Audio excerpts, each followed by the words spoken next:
The contractors building the trouble-plagued Westgate Tunnel are trying to walk away from the project.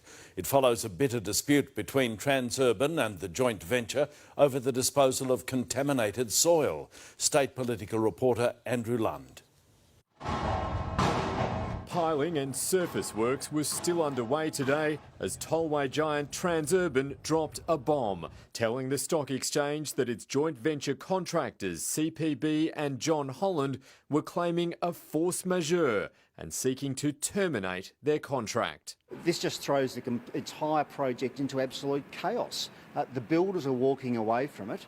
They don't want to build it. Transurban has rejected its contractor's claim, which is the latest escalation in a dispute over how to dispose of contaminated soil. It's the expectation that I've reiterated very clearly this morning to the head of Transurban that this matter needs to be resolved. The Transport Infrastructure Minister may have been unhappy, but the Australian Workers' Union is furious. I'm really sick and tired of my members' jobs being held to ransom so that big private sector builders can maximise profits on state government projects. It is an unconscionable way to treat people. Last week, 137 workers were sacked, with digging on the twin tunnels under Yarraville at a standstill. It's clear that the builder doesn't think they can actually build the tunnel. The Victorian motorists are paying today higher tolls for a project which is in a complete mess. The government insists the soil contamination issues were well known before contracts for the $6.7 billion project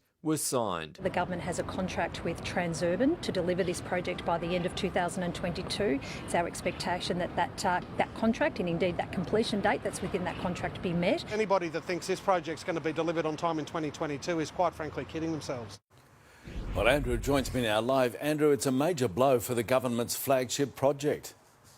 It's very embarrassing for the government, Pete. The cost of fixing the soil contamination issue could well run into hundreds of millions of dollars, and it remains unclear just who will pay or even where it will go. If the builders do decide to walk away, the project could be re-tendered, but that would also come at a cost, given drivers are already paying higher tolls on CityLink and the state budget can ill afford any blowout. You can understand why the Andrews government is very keen to make this Transurban's problem to solve. Pete? Andrew Lund reporting. Thousands of passengers are bearing the brunt of V-Line drivers' 24-hour strike. Stephanie Anderson joins me from Southern Cross Station. Steph, it could be a long trip home.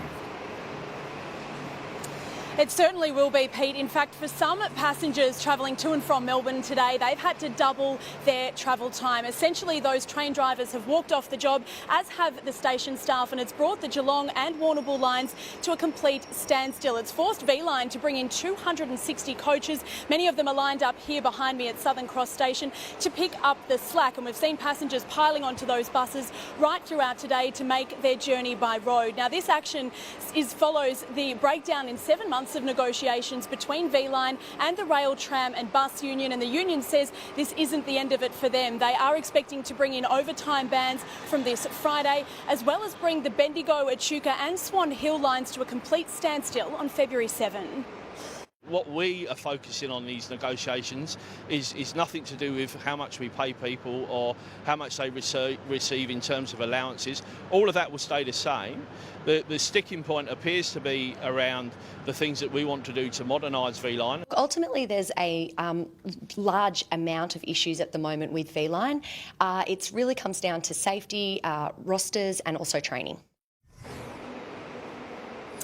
Now, the headaches for public transport users will continue tomorrow when, for the second time this week, tram drivers walk off the job. They're going to be stopping work between 10 and 2 p.m, bringing services right across the city to a total standstill. And Pete, we're expecting to see those drivers rallying outside Flinders Street Station from midday.